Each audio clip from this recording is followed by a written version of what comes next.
I feel super excited that I've won the pitching challenge, and this is going to impact my business in a very positive way.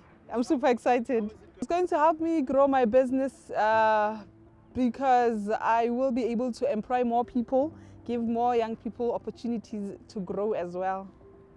My pitching advice to anyone who would like to pitch their business is know your business, try to understand your business, be specific about what you want, understand exactly what it is that you do. My name is Mpho Mokhele. I'm the Managing Director of Kananelo Cleaning Services. I started Kananelo Cleaning Services in 2017. We are currently based in Thaba Nchu. We provide cleaning services and we also distribute cleaning detergents. People must choose my products because we offer quality services. Yeah, we supply quality cleaning detergents.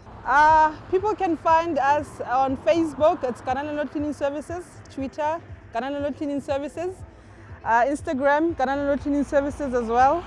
And we are also on TikTok, Kananelo Cleaning Services. Our number is 078-623-3440. Hi, my name is Mpho and I'm a township entrepreneur.